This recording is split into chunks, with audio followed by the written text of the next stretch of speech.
Hey guys, welcome to my top 100 designer fragrances of all time list.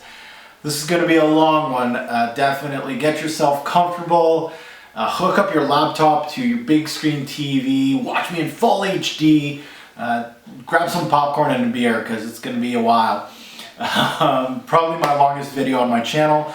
The one that I've worked probably the most on. I've been wanting to do this type of video for several years now, ever since I started on YouTube. I really wanted to do this. First and foremost, I wanted to thank my subscriber, Tom. Actually contacted me via Facebook and sent me this intro that you just saw, which was absolutely fantastic. I didn't ask him to do that. He knew I was working on my top 100 and he wanted to make me a nice graphic intro, which I absolutely love. So just really, if you're watching, Tom, I really appreciate the work.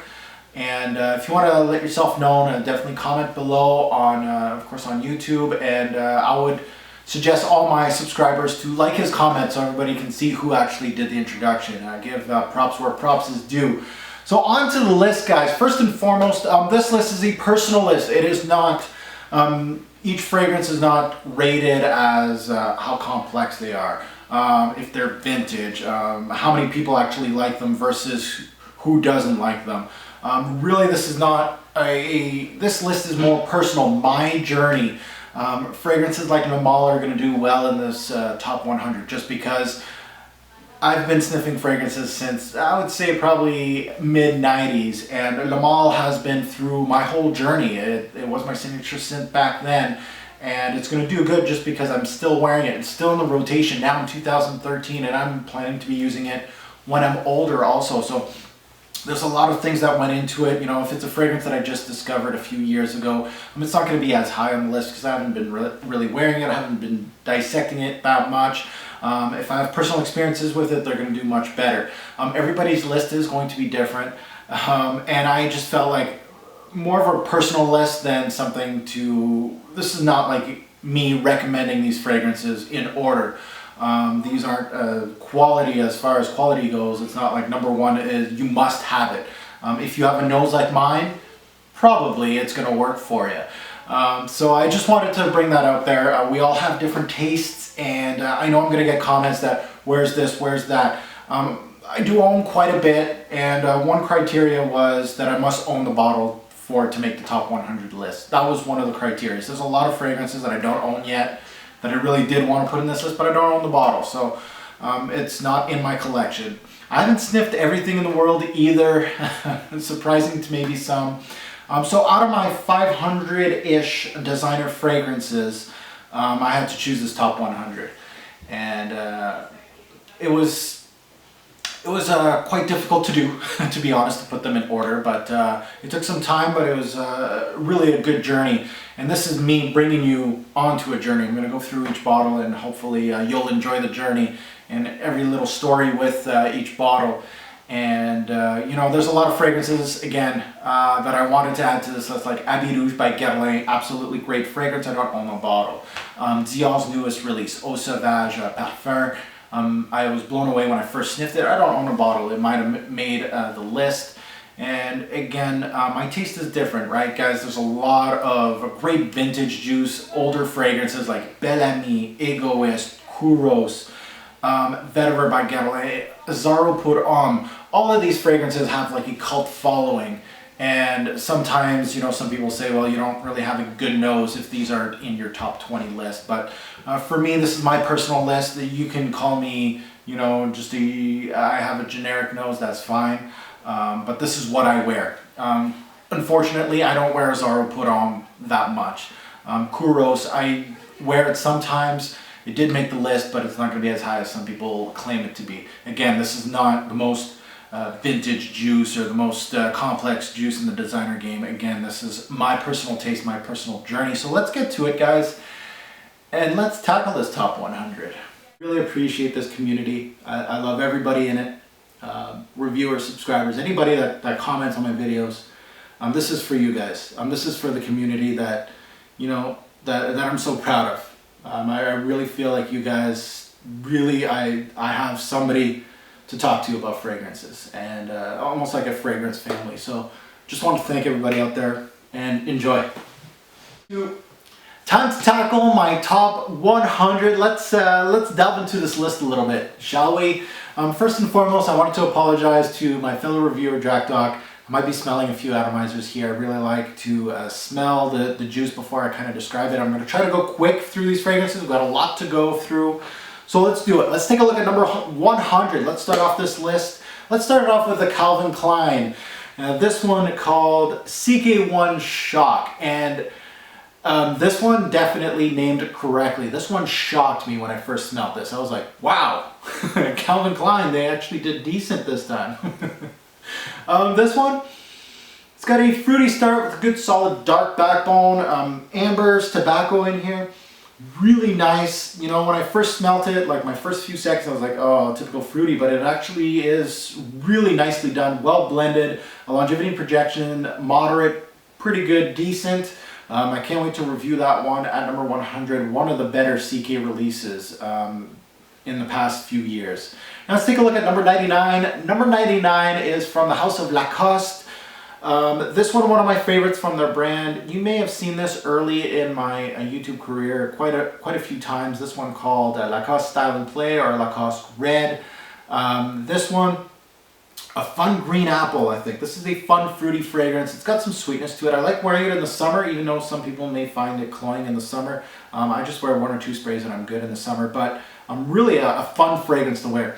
Green apple, it's got a little bit of a patchouli backbone to kind of give it some oomph. Young and fun, to be honest. That one, really a nice fragrance. I really liked wearing that one in the summer. At number 98, it's from the house of Paul Smith. This one, of course, one of my newest purchases from him. Paul Smith Man. This one kind of reminded me of a Dior Intense. It's got that iris in here. It's got a heavy tonka bean in it. And incense, it really does remind me of DHI. Well done, a solid scent, a good longevity and projection. One of my newest purchases, really nice. Now let's continue with Paul Smith at number 97. This one, an oldie but a goodie, I think. This one called Paul Smith Story. Now this was the fragrance that introduced me to a heavy vetiver. This one, very rooty vetiver. Yeah. It's got a little bit of citrus to help it out. The only thing is this vetiver-based fragrance does not last on most people's skin. It's very fleeting just because the citrus and the vetiver is basically your big combo in here. So, but really, I love wearing this. This would be a good office scent for someone. I really enjoyed this one as just a casual scent for me. Now, number 96, let's go back in the fun type of fragrances. This one typically a summer-based fragrance. This one from Calvin Klein, CK1 Summer. This is the 2008 edition. Now this one's just fun, guys. I think it's the best of the summer editions. Very watery watermelon and cucumber combo. It kind of reminds me of Ralph Lauren Polo Blue, that type of feeling. Very fresh, light, airy. It doesn't last. It lasts like probably 4 hours on my skin, but if you're looking for something that's just fresh and fun for the summer, casual, this one, I really like this one from CK. And it was one of my first, actually, CK1 Summer purchases, and I've been purchasing a lot of them lately. Really solid juice. At number 96. Now, number 95 is from the house of Thierry Mugler. They're going to have a lot of fragrances, especially in the top 50, I would say. This guy right here, discontinued from the house. This one doesn't get much love on YouTube, and this one's one of my favorites from them. This one called Iceman, not to be confused with Sun Essence. This one, Iceman. Heavy patchouli in this fragrance. Now, this one I like wearing it. Basically, this is a great all-season frag. A lot of patchouli and lots of nutmeg in here. Really nice, but has like a watery feeling to it. Really interesting, to be honest. Very strange patch-based fragrance. And very nice from Thierry Mugler. Sadly, a discontinued fragrance from them, but a solid scent, and I love wearing this fragrance. At, of course, 95. Now, 94, we're looking at the house of Tommy Hilfiger. This is where basically it all started, guys. This is high school at its finest. This is, of course, Tommy from Tommy Hilfiger. This is a 1995. I believe it was released in 95. This one, I went through a whole bottle of this stuff in high school. Then I broke the bottle because it was in my gym bag. solid apple note. That's all I remember from Tommy. Yeah, some citruses, really fresh fragrance. And again, for high schooler, this is perfect, guys. This just reminds me of Tommy jeans back in high school in the 90s. Just brings me back to those memories. I don't wear it that much now, and that's why it's so low on this top 100 list. But again, a solid scent, I think. Good longevity, projection, signature scent worthy for a high schooler. You can wear it, you know, night, day, perfect. Tommy Hilfiger. Check it out. At number 93, we're going to go with the House of Dolce & Gabbana. They're going to have a lot of fragrances in this top 100 list. This one is their summer release. This is called Light Blue. This one, I purchased this right when they actually released this. This was the start of my summer journey. I was looking for a lot of solid summer fragrances, and I was in my designer kick. That's when I first started on YouTube, and this was one of my first purchases. I was like, okay, I'm going to get all these solid summer scents and try to get a good summer rotation. And this was one of the first, and I wore a lot of this back in like 09, guys. I wore a lot of it. It started basically that grapefruit craze for me, and it has a good grapefruit note on here, really fresh. Some people are going to call this generic, but I don't care. This stuff is a compliment getter. It made my top 10 complimented fragrances of all time, just because every time I wore this that summer, it was compliments galore. Just sometimes just being simple in the designer game is going to work. It always will. All right, at number 92 is from the House of Hermes. They do also great in this top 100 list. This one, their newest release, well, one of their newest releases, Voyage. This is the EDT. This one brings back memories of overseas, because I actually wore it mostly overseas. I got it at duty free. That's when I think that's when I first started my job going overseas. And this kind of brings me back to those memories. Beautiful blend of notes here. This is a signature scent worthy fragrance. It's got some fresh notes, but it also has a little bit of spices in here. It's got some tea. The lemon stands out. A little bit of wood, but not too much. Really an outstanding fragrance for signature scent. I know a lot of people are hating this fragrance. Voyage, really nice. And it's quite unique. A lot of people are saying generic. I don't buy it. I really think Jean-Claude Elena did his thing with Voyage. Really a good all-round scent. Now, number 91, this is where a lot of people are going to shut off the video. Why? This one's very controversial. This is from the House of Yves Saint Laurent. Yves Saint Laurent, of course, are going to do really, really well on this list. And this is their oldie but controversial King Kouros. Yes, he made the list, maybe not as high as some people hoped. For me, Kouros, number 91. Smells like urinal cakes, and sometimes. Yeah, very fresh but animalistic feel to it. Green, spicy, really an intense, complex, daring scent. I really appreciate what Yves Saint Laurent did here. This is really off the wall as a designer scent, really different. And I'm still trying to delve into this one to get a full-fledged review on it, but really a fragrance that you got to get your nose on, because a lot of people are going to have different opinions on it. Some people say it smells like a urinal cake. Very interesting King Kouros. Time to look at number 90. This is again another Calvin Klein. They've done well at this back end of this top 100. This one again, this is where it started my journey. As I mentioned with Tommy, this one again is one of my staples. I finished a bottle of this in high school. And maybe this is the reason why I dislike lavender, but either way, I love this fragrance. This one called CKB. Yes, I got a 200 milliliter bottle. This bottle is a 2009 bottle actually. When I first started back on YouTube, or started on YouTube, I needed to get a bottle of this to just remind me of high school. I don't wear it that much anymore. I really actually wear CKB more to go to bed or something like that. Just a reminder. But again, a musky balm with lavender, and just brings back memories of high school, guys. I thought I was pimp wearing the CKB.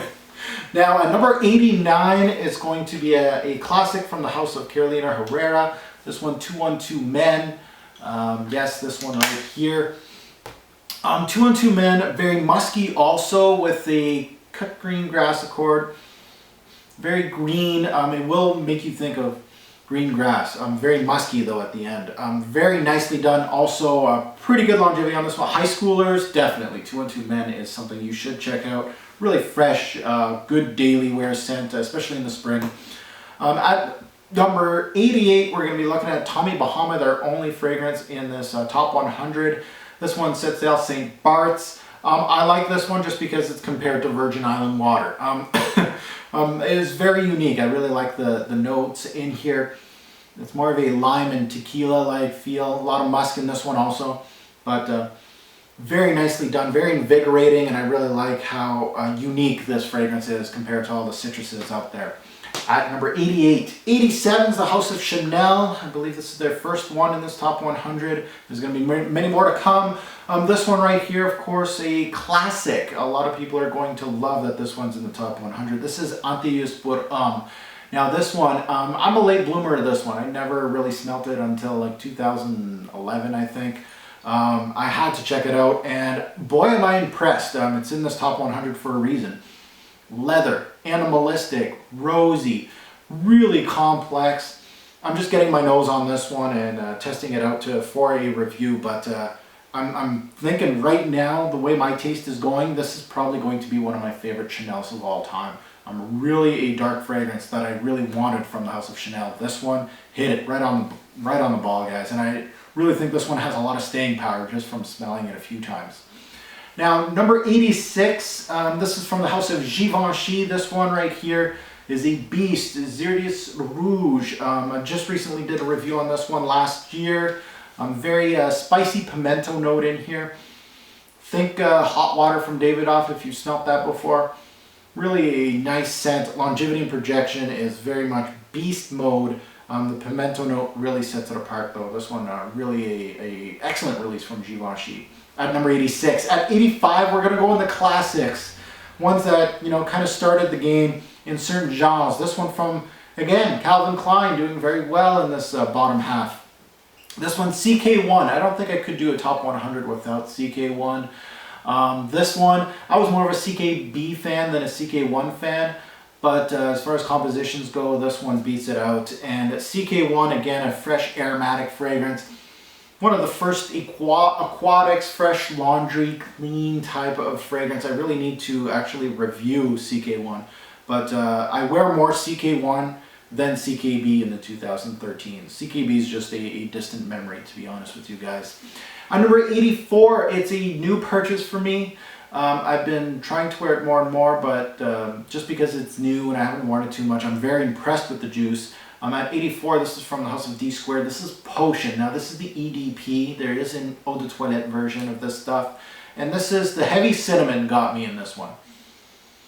Spices, woods, ambers. It just reminds me of stepping into a craft store. It just has like the wooden projects with a little bit of spice candles burning. There could be like spices somewhere selling spices. Really just reminds me of a craft store, a lot of cedar wood and stuff like that. Beautiful composition, great for a fall day, definitely. Longevity and projection, all right. Not what you come to expect from an EDP, but still worth sniffing out. At number 83 from Thierry Mugler, this one, Amen, taste of a fragrance. Very underrated from YouTube, very much. This one, oh man, the chili pepper in here, the more I smell this fragrance, the more I like that spice, that little bit of chili pepper. Really a good kick to the Amen DNA. Like you got that, of course, that Angel Men DNA in this one. Great longevity and projection with this one. And that chili, just the right amount. Really nicely done from Thierry Mugler, and I really think this one's actually really underrated. A lot of people aren't talking about this as much as they should. But at 83, one of my favorites from them. I keep reaching for it. Should reach out for it actually a little more. At number 82, it is a mall scent. Yes, I don't judge. At number 82, this is from Abercrombie & Fitch, and I believe this is the only one that you should check out, especially if you're not in the United States. And because a lot of 14-year-olds or the stores kind of smell like this. And this is Fierce, an excellent longevity and projection, an excellent scent, woody, spicy, musky, excellent fragrance, to be honest with you guys. If you haven't been to an Abercrombie store, if you have, it probably soured this scent for you. At number 82, very solid score for them. At number 81, we got another Chanel. This one may be a little low for some people. Still waiting for that review on this guy. This is Bleu de Chanel. Now, a lot of people are going to say that's low for Bleu. Bleu is not something that really made me jump out of my seat and say it's absolutely gorgeous. I really think it's more of a safe scent, a good signature scent, office, school, very much a nice citrus, ginger-based fragrance with a little bit of backbone of incense in here. I really need to get my review on Bleu de Chanel. An excellent scent, and it may come, as being one of my top 50s of all time, maybe in a later date, but at this time, it's number 81. Again, nothing to sneeze at. All right, let's take a look at number 80. All right, number 80 is from the house of Guerlain. This one from the Guerlain line. This one called L'Eau. I really like this one just because of course, the original. It's got that, mojito vibe in the original. This one, a beautiful lime and mint combo. Fresh, well done. Great for summers and, of course, spring. A really unique take in a summer fragrance. Excellent longevity and projection for a summer-based fragrance. I can't wait to review that one. Really solid from the house of Guerlain. Number 79 is from the house of Paco Rabanne. This one very popular out there, and especially for teenagers out there, college kids. You got to definitely check this one out. Black Excess. This one, basically what this reminds me of is a strawberry rhubarb pie, and it just basically smells like that. Very, very nice. Again, a good longevity and projection on that one. More of a fall spring scent, but really excellent fragrance from Paco Rabanne at 79. 78 from the house of Kenzo. This one again kind of reminds me of overseas because it was one of my first fragrances that I bought over there. This one, of course, called Tokyo from Kenzo. This one, not much talk about this one. Very heavy pink pepper scent with a little bit of ginger in here. Really a nice scent by Kenzo. Definitely check that one out. The only shortcoming on this one is longevity. A lot of people are having problems with longevity with this one, but again, solid scent at 78. At 77, it is from the house of Ralph Lauren. This is from their Polo line. This one, again, always liked this one. This was a classic to me. A lot of people don't like it, but this is a Polo Blue. I really just like that melon cucumber combo that they give out. Very refreshing scent, and I really like wearing this. You can wear this in the office. You can wear this definitely in the summer. Very refreshing top note of melon and cucumber. Really nicely done by Ralph Lauren. At 76, it is a classic in the men's genre. This one from Davidoff, their only fragrance in this top 100. It is their classic fragrance, the one that sells like hotcakes. It's a Cool Water. I enjoy wearing Cool Water from time to time. Very basically the start of the aquatic green fragrances. Lots of lavender in here. It will remind people of Green Irish Tweed, of course. I really enjoy this fragrance. I love Green Irish Tweed, and this one kind of reminds me of it. Not identical, of course not, but a really nice scent from Davidoff, and there's a reason why it sells at 76. At 75, I believe this is my only John Varvatos from in my list. This one, my favorite from the line, Vintage. And the only knock on this one is longevity and projection. Very poor. Tobacco, green, spiced type of fragrance. Kind of Burberry London-ish. It kind of really does remind me of Burberry London. If you've smelt London, it really does remind me of that. A good one to check out though at 75. Now at 74 from the house of Jean-Paul Gaultier. This one called Gaultier Squared. Just did a recent review in 2012 on this one. Basically vanilla bomb, guys. Yeah, just a huge vanilla bomb. It'll give you different aspects of vanilla, but really excellent longevity and projection on this one. I really like this one. A good bang for your buck, Gaultier Squared. Let's check out a couple Fahrenheits here. Christian Dior is going to do really well in this top 100. We got a couple Fahrenheits here back to back. At number 73, we got Aqua Fahrenheit. This one's getting a lot of flack, but I really like this one. A grapefruit top to the original violet leather combo from the original. Excellent. I like wearing Fahrenheit, the original Fahrenheit, in the summer, and this kind of just kind of waters it down with a grapefruit note. but still pungent. Like, it's going to give you good longevity and projection, and it just kind of gives you that watery feeling of the grapefruit. Really nicely done by Dior. Check that one out for summer. Now the next Fahrenheit is going to be Fahrenheit 32, basically the forgotten one from the Fahrenheit brand. This one, more of a vanilla orange blossom based fragrance. Really nice. I love wearing this one in spring when the snow's kind of starting to melt. This one is absolutely, just reminds me of like snow-covered peaks that are starting to melt, kind of like a river coming down. Really nice scent from Christian Dior. Again, that one also excellent longevity and projection. I really like that one at number 72. Now number 71 from Viktor and Rolf. This one, their newest fragrance for men, Spice Bomb. Now this one, the thing that got me interested in Spice Bomb was that heavy cinnamon note in this one, and boy is it beautiful. It's got pink pepper tobacco in here. Very nice, dark fragrance, good lasting power. Basically all I'm looking for in a fragrance. Great for fall and winter also. Spice Bomb, an excellent fragrance at number 71. Look at number 70 from the list. This is from the House of Bulgari. This one actually probably will be found in the women's aisle, but it was made by Jean-Claude Elena, and I love this fragrance, and it deserves a lot of praise. This guy right here called Eau Parfumée au Thé Vert. Now basically what that means, it's a green tea based fragrance. Really watery citruses. Really, I believe this one was the first one to use green tea in a fragrance, and really invigorating, guys. Really great for spring. I love this one in spring, and I believe it actually made one of my top 20 for spring. Might actually make it this year too. Absolutely great at number 70. At number 69, it is going to be a Kenzo based fragrance, this one called Kenzo Power. Now I was kind of thinking of putting the cologne in this because the cologne version is actually great, also a lot more citruses. This one a lot of people think is a little too feminine. White florals, very nicely done. If you like Dior, the original with that iris note, the white florals, really check this one out. Really nice. There's some spices, but they're not too heavy. They really balance well in Kenzo Power.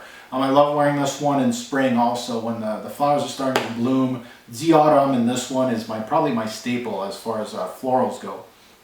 Let's take a look at number 68. It's from the House of Colognes. I absolutely love this brand. This one is actually one of their newest releases. This one called L'Anarchiste. Now I really have to review this one. It's absolutely gorgeous. Very different, bold. Mint vetiver combo with cinnamon. And really that green and that cinnamon spice really kind of attack each other here. Very nice, but very daring combo. It might not be for anybody. Really gorgeous juice here at L'Anarchiste at number 68. Now 67, let's take a look at the House of Tom Ford. This one, Tom Ford Extreme. Now Tom Ford Extreme kind of has like that leather tobacco-like feel. Woody, dark, really excellent on my skin. Longevity projection, good. I would say maybe a fall winter fragrance. Evenings with a suit, I could really see this. Really nice. Tom Ford Extreme, love this one. At number 66, you're looking at Christian Dior, again a Fahrenheit. This one, Fahrenheit Absolute, very dark fragrance. This one has incense, myrrh, violets, oud, woody, dark, crazy. Longevity and projection, great. Winter, fall-based fragrance, and again, I still can't believe Dior made this. This is absolutely gorgeous juice. They did very well with Fahrenheit Absolute. At number 65, one of my favorites for spring and summer.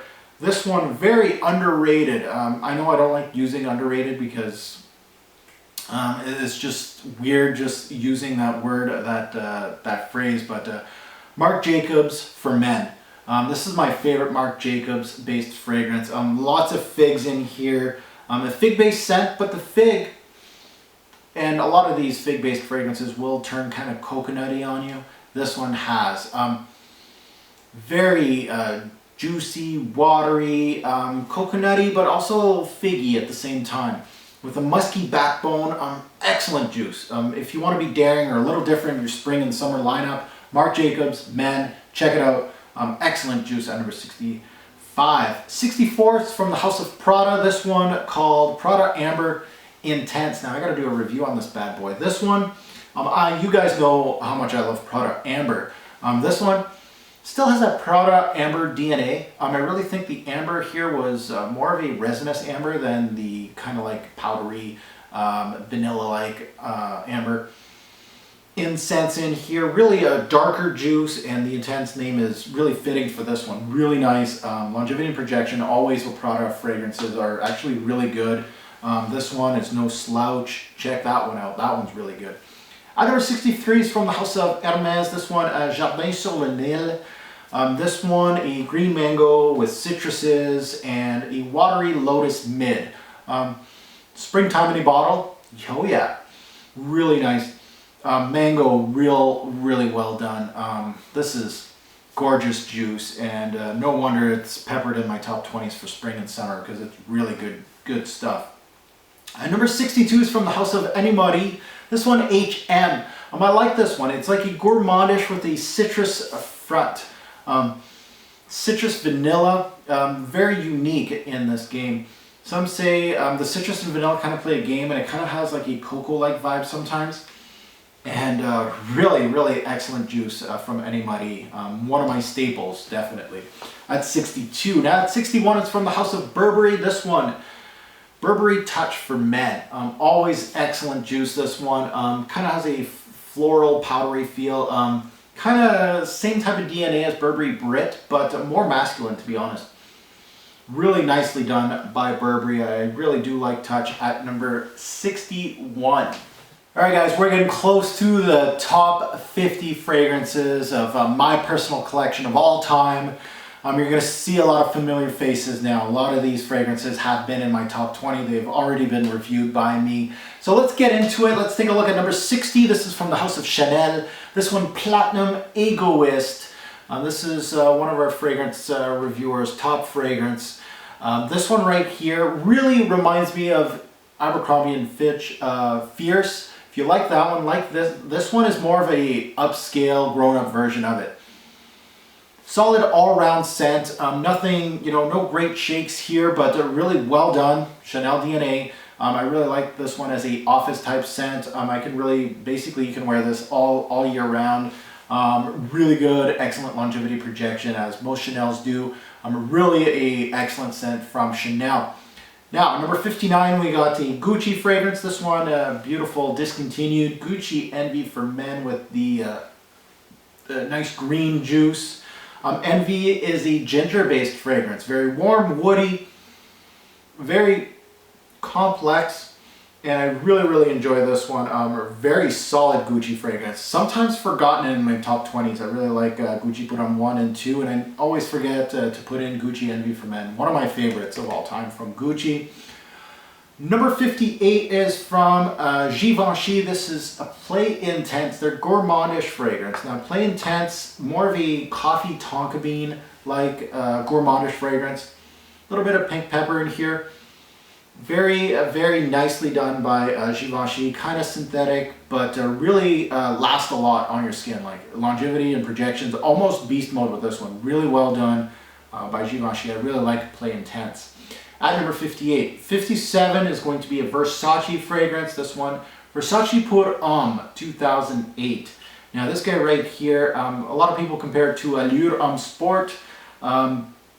Really actually low on this countdown. I really like wearing it. Maybe I should have put it at in the top 30, but either way, a good fresh scent, a signature scent worthy fragrance. I really like this. This could be like a workhorse for you, for work or for school, for daily use. A nice citrus opening, so you can wear it in the summer too. I really like this one all year round.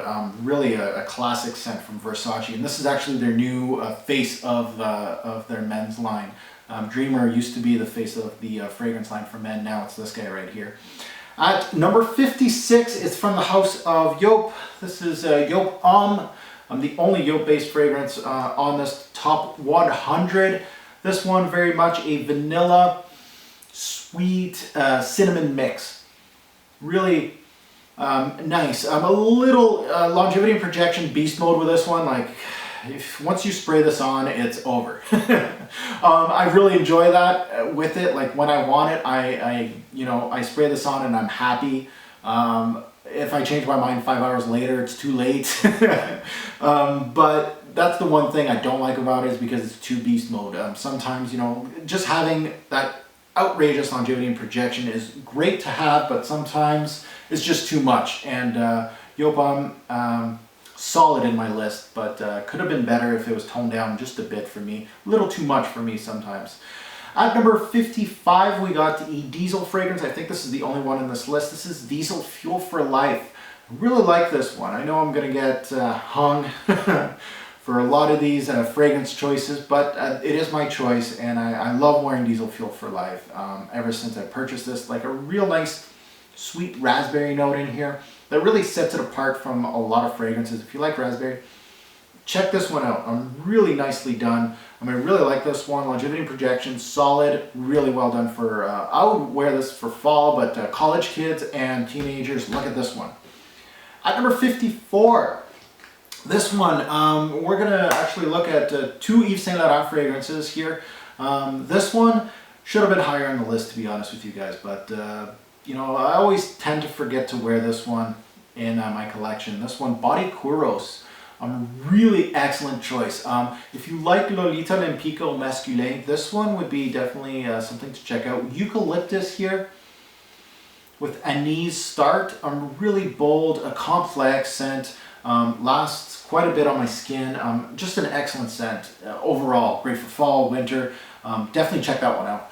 At number 54. At number 53, from again Yves Saint Laurent, this one a classic in my eyes. I absolutely love wearing this. When I'm in the mood for it, I'm in the mood for it. This is Rive Gauche pour Homme. An excellent scent. Barbershop lavender here with a little bit of rosemary to give it a little bit of punch.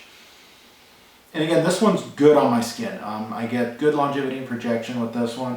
Year-round scent. It may turn some people off just because it kind of has like that barbershop vibe, so it might make you think of your dad or an older gentleman, but something that I would, if you're a collector, you gotta have it.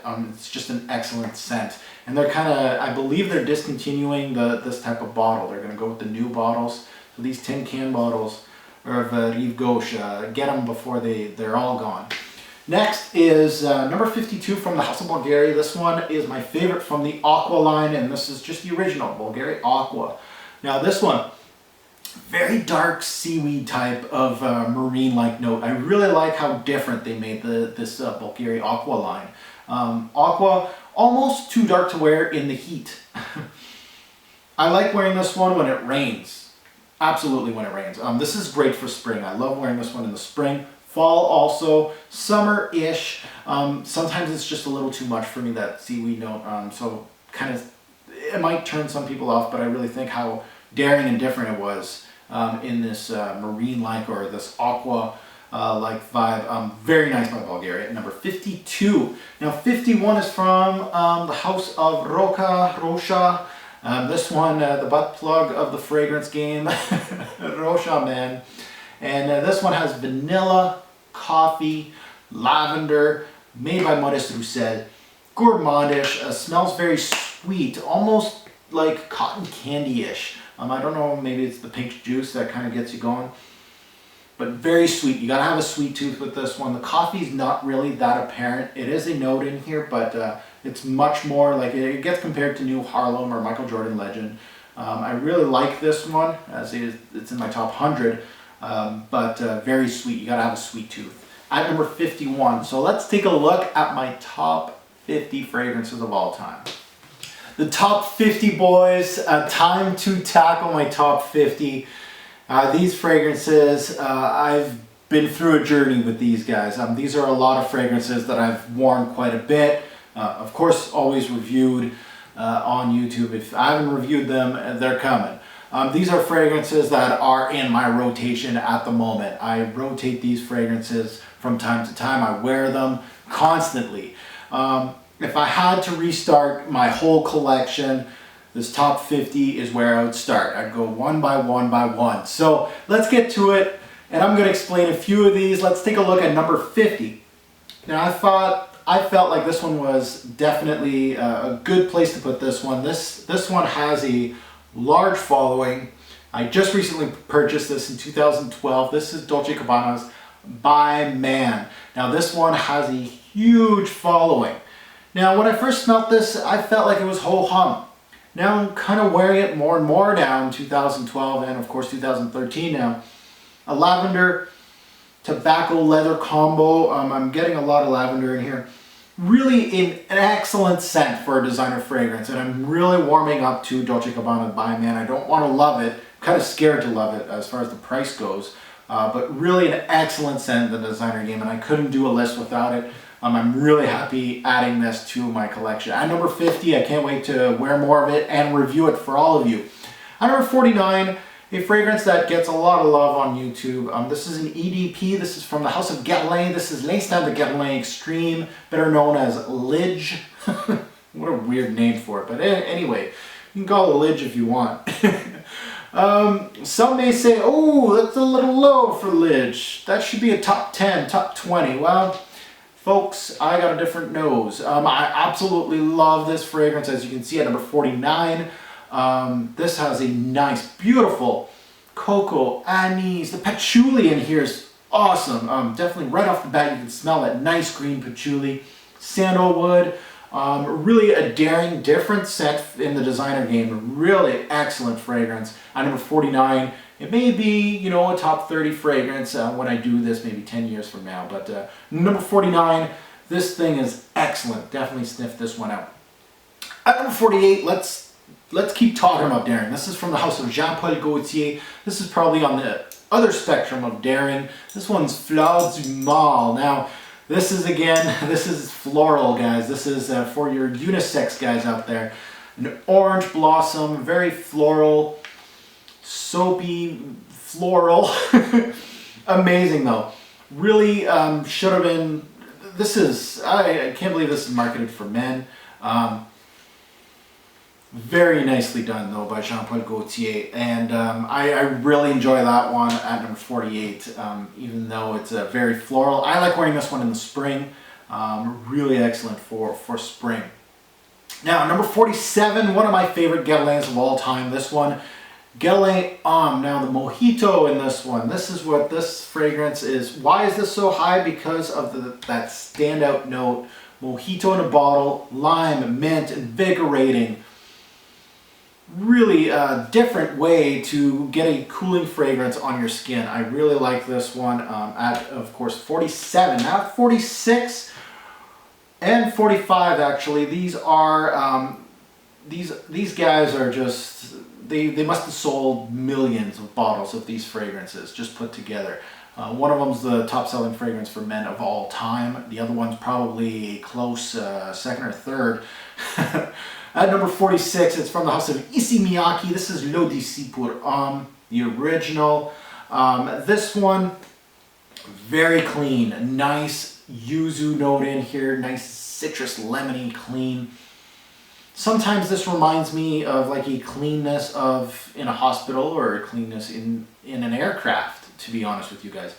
Kind of smells like a moist towelette that the aircraft people give you sometimes. But either way, very clean scent and a staple in most people's collections. Issey Miyake put on an excellent fragrance for summer, definitely, and for spring. Can be a signature scent too for work also. At 45, we got from the House of Armani. This is Acqua di Gio. This one, the top selling fragrance of all time for men. This is the introduction of a clean aquatic with a little bit of spices, kind of give you a Mediterranean type of feel. Man, you know, some people knock this and just because it's top seller and it's kind of generic, but man, when I wear this, I absolutely love it. I have no memory of this fragrance. Like, no one in high school actually wore Acqua di Gio. My father didn't wear it, so really for me it's unique. I've never really smelt it on anybody. So that's a great thing for me, and it's an excellent fragrance, you gotta admit. That's why it sells like hotcakes. At number 45. At number 44, we're gonna go with the House of Givenchy. This is their staple. This is Givenchy's Pie. Men and women alike love this fragrance. A very nice vanilla fragrance. It gives you kind of different heads of vanilla. Kind of gives you like a sweet vanilla, and then sometimes a nutty like almond like vanilla. Really beautiful scent from Givenchy. Definitely check out my review on that one. Very interesting, and I like that vanilla note in this one. Really nicely done. At number 44. At number 43 is a fragrance that I wish had more longevity and projection on my skin. It sucks that it's not doing well on my skin because the scent is an A+ scent. I love it. It's unique, it's well done. This is from the house of Dolce & Gabbana, and this is the one. Now this one would have probably jumped 20 spots. So it would have been probably like number 23 if it had longevity on my skin. This stuff is absolutely beautiful. A warming yet tropical scent. Really a unique scent. Amazing. I really like this one. I love wearing this one in the summer nights, spring nights. I try to wear it even in the spring day, fall. Sometimes in Canada it gets kind of cold in the fall, but really Dolce & Gabbana is the one. Absolutely gorgeous juice from them. At 42, we got a Lolita Lampica. Of course, her only fragrance in this top 100. Eau Masculin. This one, absolutely gorgeous. Black licorice, vanilla-based fragrance. Very complex scent. Excellent longevity and projection. Really an excellent scent in the designer game. Not really sold everywhere, but if you get your hands on it, you're a lucky person. Really, really great stuff at number 42. At 41, let's go back to Armani. They got another one in here in this top 50. At 41, Armani Code. I'm still wearing some Code. Yes, a nice citrus start to this one with a tonka base. Tonka is amazing as a base. And yeah, a lot of people are saying this is just a cold weather evening scent. Nah, man, I wear this all the time. I wear this, I find it excellent in the fall night, spring night. I wear it summer nights, during the day, sometimes in the fall and spring also. Really nice scent from Armani, and you can't deny that this one's a good one. At 41. All right, gentlemen, let's take a look at my top 40. This is day 2 of shooting. As you can see, this is a very long process. I decided to switch up my style a little bit here for the top 40. So let's take a look at it. At number 40, we're going to start off with one of my favorite fragrance houses in the designer game, Thierry Mugler. This one, a favorite in the community. For me, I slowly am starting to like it. Of course, at number 40, it's pretty high up there already. This one called Pure Havane. Now, this is Mugler's take on a tobacco-based fragrance. I really think that they kind of sweeten it up a little bit to basically cater to the people that have kind of like a sweet tooth. It kind of has a honey sweetness, like a sweet honey tobacco. There's lots of vanilla in here to, of course, keep that sweet theme in here, and it kind of masks the tobacco a little bit. And that was one reason I really didn't enjoy Pure Havane, because it didn't have enough of that big, bold tobacco in this fragrance. But more and more, I do have a good sweet tooth, and I'm enjoying it quite a bit at number 40. That one, excellent longevity and projection also. Check it out if you can. At number 39 and 38, we're going to have a nice vetiver combo. This is, of course, known in the community that vetiver is not one of my favorite notes. It's actually, you know, you got to do it daring or really well for me to like it. And for fragrances, these two fragrances to make the top 40 is a feat on its own. It means that they did really well with that note. At number 39, we have Tom Ford's Grey Vetiver. I consider this a designer release. I'm not going to get into that whole what's designer, what's niche, either way. Grey Vetiver, a nice citrus top with a nice rooty vetiver. Now, it's not too daring as a vetiver like Encre Noire. That's a little daring, and a lot of people won't like this one. This one's really casually rooty. Really nice, great for work. Excellent longevity and projection for that one. I really just see like a young professional. If you're getting a promotion, slap on some Grey Vetiver, and it really will complete your look. I really like that one for office use. At number 38 is a classic in the vetiver game. This one, a much older release, of course, from the house of Colognes. This one, basically their staple in the men's section. Colognes Vetiver. Now, I still have to review this fragrance. One of my favorite vetivers, just because it's just a classic take on it. Again, it has that Grey Vetiver like citrus vetiver, not too rooty. It's got a little bit of a tobacco backbone, to really man it up quite a bit. Very, very nice by Colognes. I really, really enjoy this one, and kind of dating myself because a lot of people think that this is like an old man fragrance, but for me, I simply enjoy it. So call me an old man if you wish. Number 38. Now, number 37, we're going to be looking at, of course, a nighttime fragrance for me. This is from Lancôme. This is Hypnose Hypnose Violets Lavender Combo. Great for a night out. I really like the violet punch in the start of this fragrance. Really an absolutely stunning fragrance for me. It does have like 50-50 as far as reviews. Some people hate it, some people love it. Great for a night out. Definitely you're going to be standing out. Good longevity and projection. Fall, winter-based fragrance. I can also wear it in the spring, actually. Really a solid fragrance at 37. At 36, it's his partner in crime. I really think that these two are like the underrated twins, these guys. This is from the house of Escada. This is Magnetism for Men. This is the Dr. Pepper or grape drink of fragrances.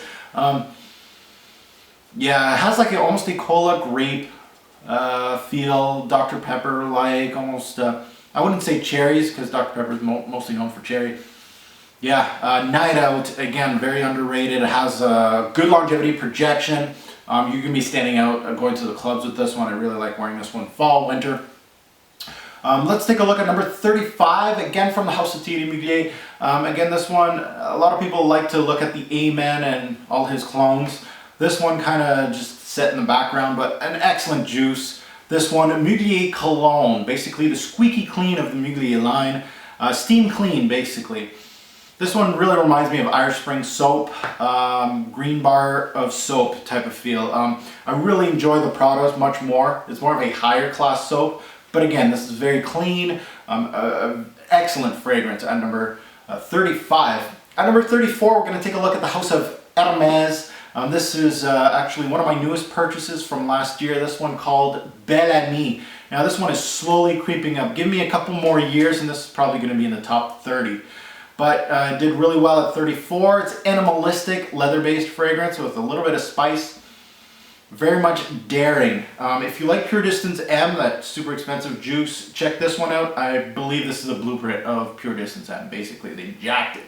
But Belle Amie, an excellent fragrance from Hermès, like a long forgotten fragrance, or way before Elena was there. Definitely check that one out.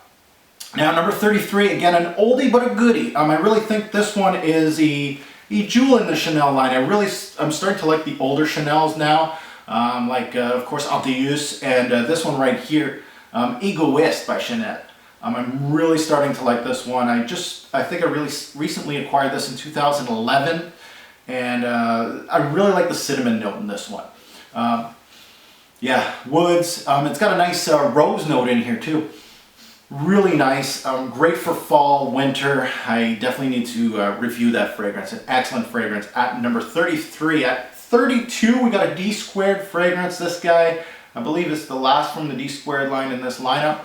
This one called He Wood, of course, and Rocky Mountain Wood. This one, I remember when I first reviewed it, people were jumping to get this bottle, and they should.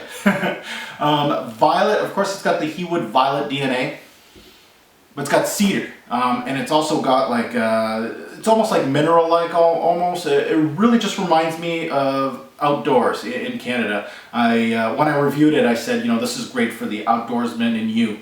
So if there's anybody in your family that's really an outdoorsman, this just reminds me of just going outside in spring in Canada, and there's like rocks, there's grass, there's moss, there's woods. You're out in the forest. Just basically, that is a great description of Rocky Mountain Wood, a great fragrance. I love wearing this one in mostly fall and spring when those things kind of come together. The outside in Canada is just absolutely gorgeous in fall and spring. I love it.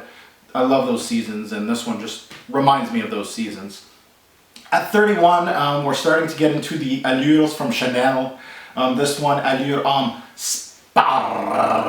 Yeah. Allure Homme Sport. This one,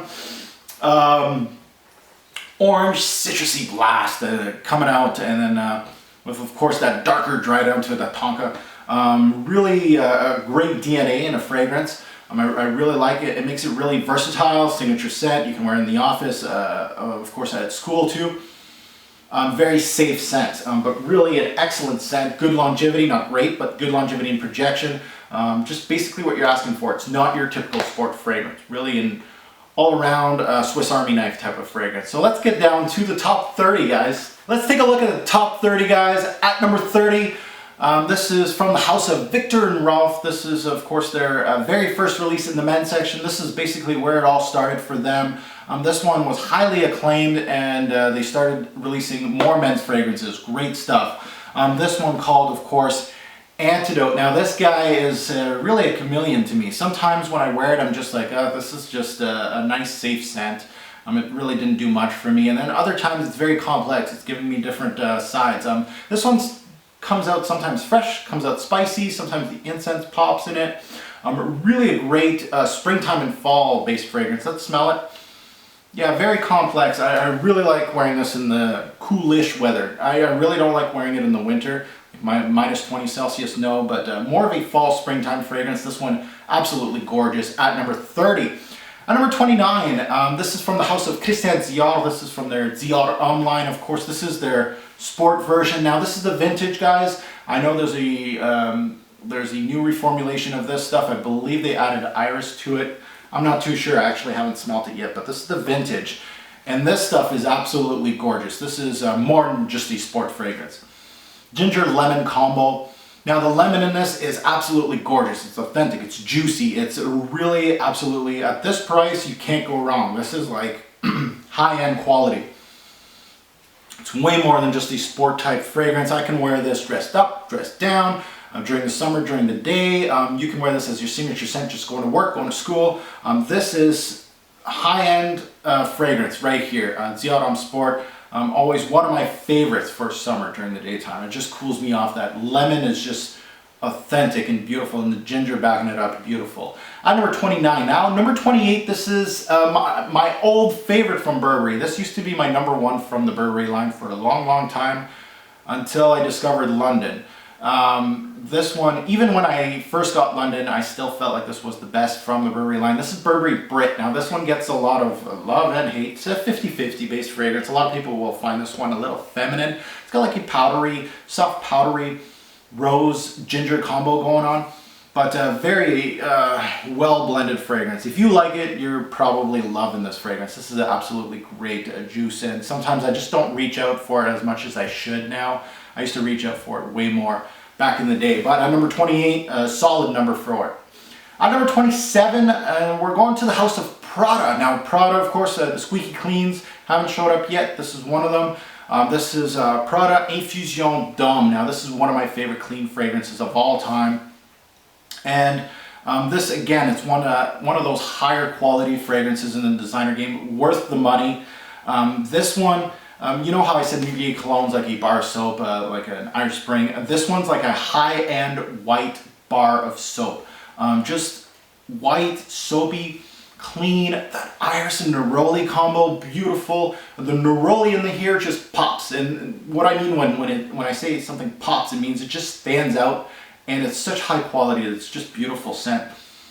And it lasts and lasts. And for clean scent, sometimes it's hard to find something that's going to last on your skin. Prada does it well. I always recommend this for doctors, dentists, anybody that wants to wear a work scent that's not too offensive, that's not going to project too much, but it's going to last the whole work day. This one is what you're looking for. A nice Prada soapy cleanness to it.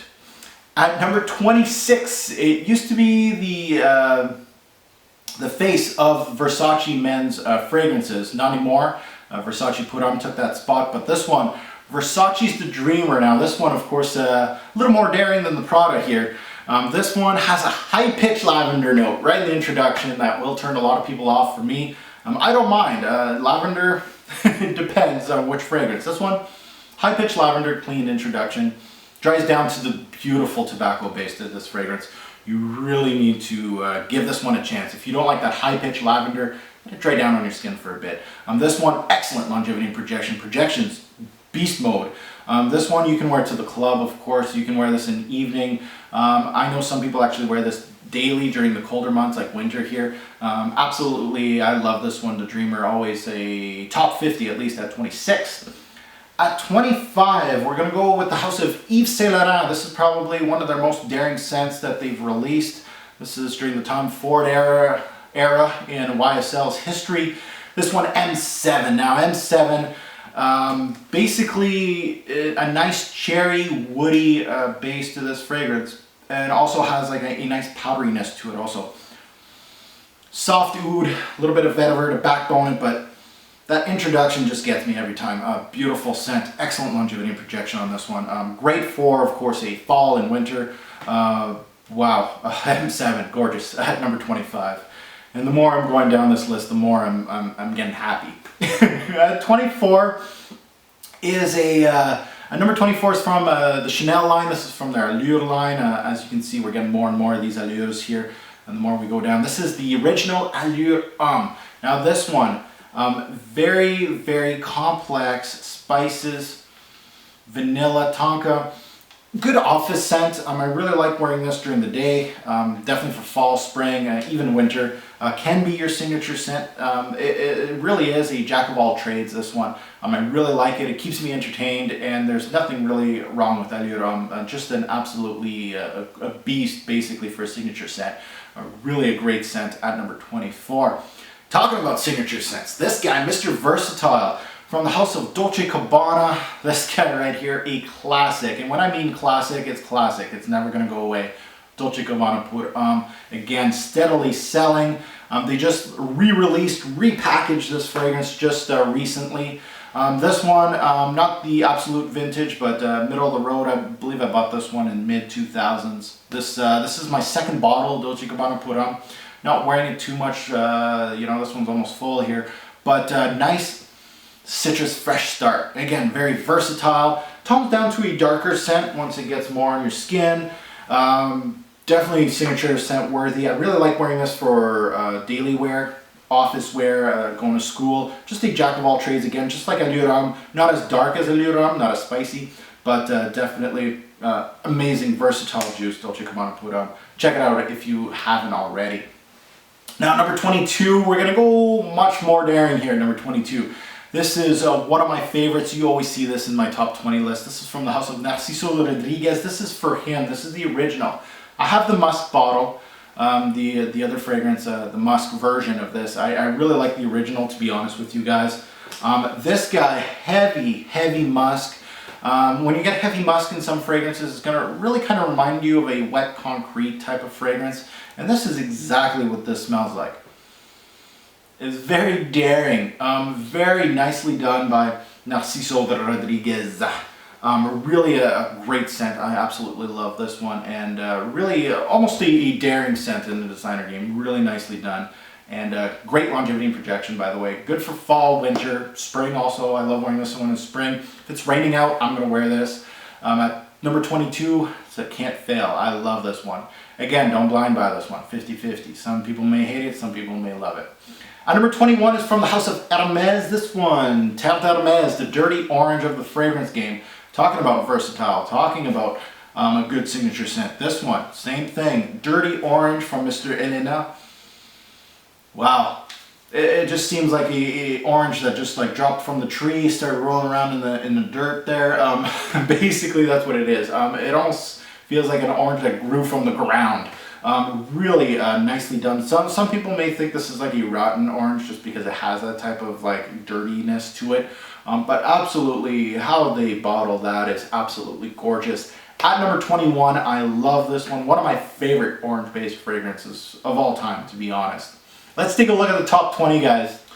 All right, gentlemen, welcome to my top 20 list of my designer fragrances of all time. These are the ones that really just blew me away, and this is a great honor for them to make the top 20. To be honest, I have over 500 designer fragrances, give or take, in my collection, and to make the top 20 means you're in the rotation year after year. I have memories with these fragrances. Always excellent fragrances. They never let me down, and these are my favorites in the designer game. These are the ones that really just started my passion, to be honest with you guys. A lot of these, you know, I was looking for something, and they really just made my imagination just go wild. Definitely, like I got you see a lot of these that are really different in the designer game, or just introduce me to a note or something like that. So let's get to it. At number 20, this is where clean was introduced to me. How to make a clean fragrance. This one from the House of Prada. This is Prada Amber Pour Homme. Now, this one, funny enough with the name, doesn't have amber in the note breakdown. This fragrance really has that sweet cleanness to it. It has a sweetness to it, but very clean.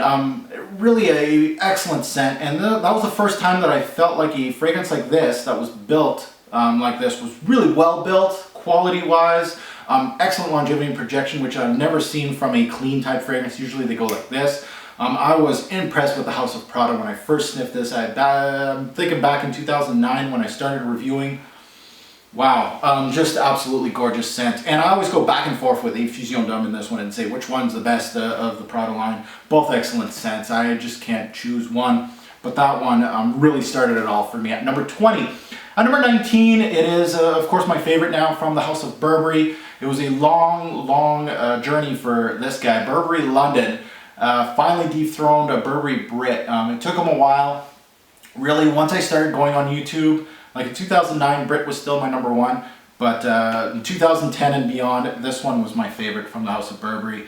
And what this one gives me, of course, a very green, pine, woods. There's port wine in this one. Very dark, complex scent. Basically, Christmas tree in a bottle to an extent. I love wearing this one Thanksgiving, of course, Christmas. During that time is absolutely gorgeous. Longevity and projection is kind of crappy on me. I usually wear it when I'm indoors with family. It works very well for that type of seasonal type fragrance. But definitely an excellent fragrance from Burberry. They did an excellent job with that one at number 19. At number 18, my favorite from the House of Bulgari. This one, the Hockey Puck of the fragrance game, Bulgari Black. Now, not very complex. It does have a high-end note here, like a rubber-like note. Really nicely done from Bulgari there. But this one, known as a unisex fragrance, lots of vanilla in here. And when I was looking at vanilla-based fragrances, this one just opened up my eyes. I was like, wow, lots of vanilla in this one. There's a tea base in here that kind of gives it like an airiness, and of course that rubber note in here. But lots of vanilla. If you don't like vanilla, you won't be able to stomach this. But definitely an excellent fragrance. When I started my journey, I was like, wow, where'd this come from? At number 18.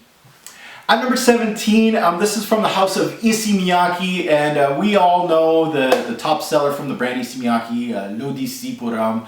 That one, a lot of lovers on YouTube, of course, on that classic fragrance. It sold a lot. And for me, when I first started YouTube, I decided, you know what, I'm going to blind buy their summer editions. They get them every year. I actually just bought this for review sake. I was trying to get my name out there in the YouTube community, and I bought this, and I believe I bought this at duty free, to be honest. And I was blown away with this juice. I was like, whoa, these summer Isseys are amazing. Lo and behold, this is the only one that really just caught my eye. The 2009 edition.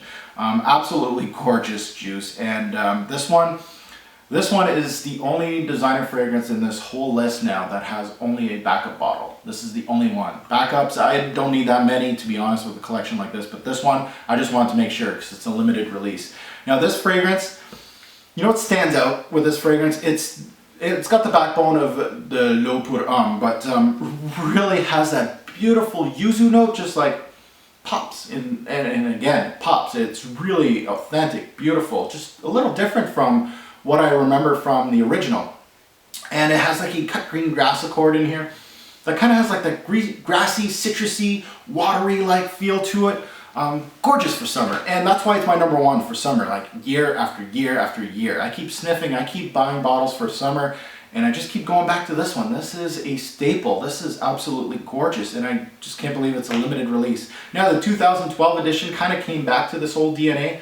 I'm trying to sell as many 2009 bottles as I can to get Issey Miyake to make this a regular staple in their rotation. Maybe I'll sell enough bottles myself. At number 16, we're going to finish up the Allure line from Chanel. This is my favorite from the whole line.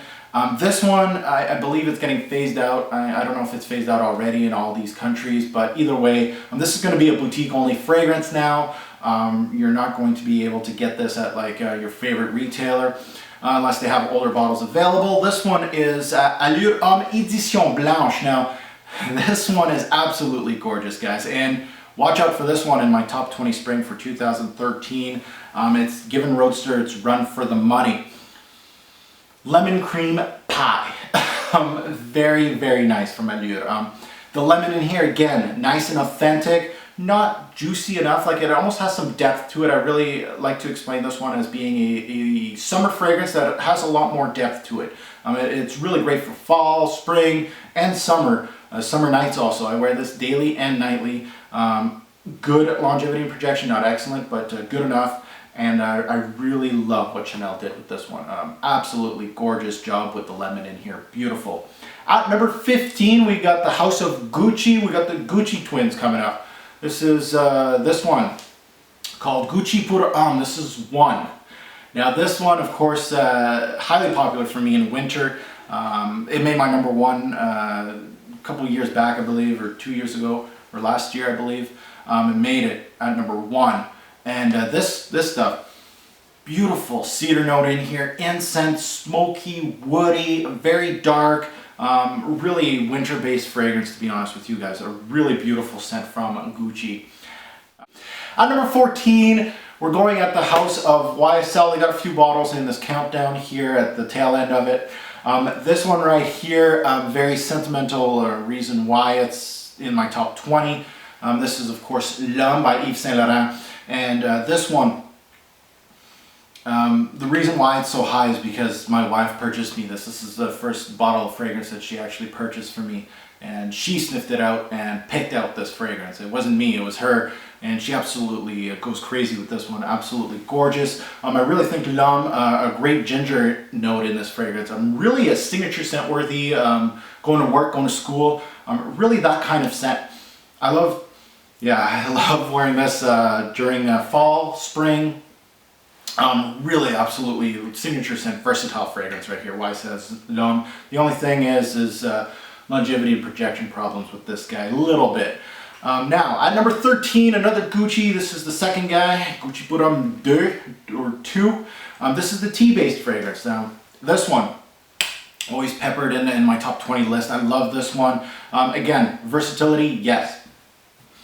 Tea, lots of cinnamon in here. Not too crazy, not too dark, light as a tea-based fragrance usually are. Really great for spring. I love it in fall. I love wearing this when I want to concentrate. It just gives me like a calming vibe. Sometimes I just spray this on before bed, like if I want to just concentrate and I'm reading a book or something before bed. I spray this on and absolutely great. Great juice. Gucci Pour Homme 1 and 2 are great. At, of course, 15 and 13 respectively. At number 12, we're going to go again back to YSL. This one, La Nuit, beat out the original Homme, the flanker to the original. This guy, let's sniff it out. Really a gorgeous scent. I love wearing this at night. I like wearing this in winter, fall, spring. Excellent longevity and projection too. Really beautiful tonka in here. Beautiful scent. I really think that this is a great combo. These two right here, night and day. Beautiful combo by YSL. And of course, at number 12. At number 11, this is from the House of Cartier. I don't know if this is their only, I'm trying to remember who's in the top 100. I think this is their only release in the top 100. Déclaration almost made it. This one, of course, Roadster. Now, this guy is steady, steady number one in spring for me. Beautiful mint note in here with an herbal background, so very green. Really well done. I really like how the mint really stands out a little bit to the herbal notes, but really throughout the whole life of the fragrance, this thing's green. And for spring, there's nothing better. It's cooling, but not too cooling. You know, it's not too watery, but mint gives you that cooling vibe to it, but also those herbal notes kind of keep you grounded for the spring. Really a beautiful scent. At number 11, you can't go wrong. So let's check out my top 10, guys. Time to tackle my top 10 for designers. What a ride. Definitely comment below if you watch this whole video, because you got a lot of patience, and this is going to be an hour+ video. But hopefully you guys enjoyed it. And these are the guys that just made me who I am, to enjoy scents as much as I did. These things were just, I got excited when I first smelled these fragrances. I can't say enough about these fragrances. This is my personal journey. If I had to start over again, like I said in the video, these are going to be the first 10 designer fragrances that I purchased with my money. So let's take a look at it. At number 10, this one, a controversial number, I think. A lot of people love, a lot of people hate, but I can't deny how much I absolutely loved this fragrance when I first smelt it. And I still, you know, even though I don't wear it as much as I used to just because of certain reasons, I still love this fragrance, and it's a top 10 in the designer game just because it's beast, it's great. And this is Paco Rabanne's 1 Million, very controversial pick. 1 Million, when I first discovered this, I was in Europe and it wasn't available in North America, so I felt kind of, when I had my bottle, I felt like a king. Everybody was asking me, what are you wearing? I want some. You can't have it. Yeah, beautiful scent, guys. Longevity projection, absolutely bonkers. A great night out scent, especially if nobody's really wearing it. This thing is going to get you compliments, depending. But definitely a staple in the designer game, and it did make a huge dent in the designer game as far as hype goes, definitely. At number 10. At number 9, it is from the House of Thierry Mugler. They have 3 fragrances in this top 10, and I really respect what Mugler has done with his line, especially with the Angel Men line. Just something different in the designer game that really just keeps me going back to that familiar DNA. This one at number 9, the discontinued Pure Coffee. This one always peppered in my top 10s for fall and winter. Beautiful Angel Men DNA in here with, of course, the coffee note amped up just a bit. Longevity and projection, good, but not a beast mode, but still an excellent scent, and I really am kind of nervous that I'm going to finish up this bottle. At number 9. At number 8, it's from the Dior line. They have 2 in this top 10. Actually, Dior as a brand has 3 in this top 10. So it's just telling you the quality they have. This is the regular, the original Dior Now this is, I have to keep saying this because this fragrance that I'm smelling is different from what you're going to get in the store. It is the vintage juice. This one has that buttery, creamy, iris-like note in this fragrance that just stands out. It makes this Dior line just one step ahead from all the other designer fragrances. Just daring, bold, upscale, solid scent. Dior I love dressing this one up. When I'm wearing a tux, I'm wearing a suit, I'm going to a formal event, I am wearing Dior. It just represents high class, and I love it. And you don't have to spend $200 to get a high class scent. This is it right here. This is just my exclusive high class scent that I wear when I'm dressed up. So definitely Dior, absolutely gorgeous. At of course number 8 now. Number 7 again from the House of Dior. This is the originator. This is where, to be honest, this is where it all started with me in Dior, and this is Fahrenheit. Now this one's really high just because of the time that I've spent with Fahrenheit. I've smelled Fahrenheit since the mid-90s, and I love Fahrenheit Absolute. I actually love the whole Fahrenheit brand, like 32, Fahrenheit 32 is excellent. Absolute is almost topping the original Fahrenheit right now as far as smell goes. I absolutely love smelling Fahrenheit Absolute. But this one, just memories come back. And that violet and that that petroleum note in this, and just an absolutely gorgeous scent at number 7. You just can't go wrong. And let's go to Hugo Boss now. Hugo Boss in your top 10? What? Yeah. Well, you guys should know this. This is my high school scent. I've went through several bottles of this stuff. This is, of course, Boss bottle, Boss number 6. And this is my latest bottle that's starting to get a huge dent into it. When I first started reviewing, I had 3 of these bottles, to be honest. I'm done 2 of them. I'm down to 1 now. And this scent, of course, brings back memories, and that's why it's so high. But not only was I wearing it in the late 90s, but I was also wearing this like throughout the life of my fragrance career. And still in 2013, I spray this on, and it just brings me back to those memories. But I'm not just spraying it on just because it brings me back to those memories, but also that it's an excellent juice. It's very versatile. I love wearing this. This is, yeah, just great work scent, I would say. Going out, this could be a great signature scent going, day, night, cool weather, warm weather, versatile as hell. And Hugo Boss just really did a great job with Boss Bottled at number 6. Now my top 5. Top 5. This one was, number 5 was discovered, I would say late in my fragrance career for designers. This was again when I was shooting videos on YouTube, so this was like late 2000s when I discovered this fragrance, and this is Lalic's Encre Noire. And Encre Noire just keeps blowing me away every time I wear this. This is a daring scent, it's not for everybody. Oh, beautiful dry vetiver note with almost like a wetness to it, almost like a wet vetiver meets a dry vetiver. Very complex, well done, really an excellent scent. Longevity and projection, good. Really just a masterpiece from Lalique.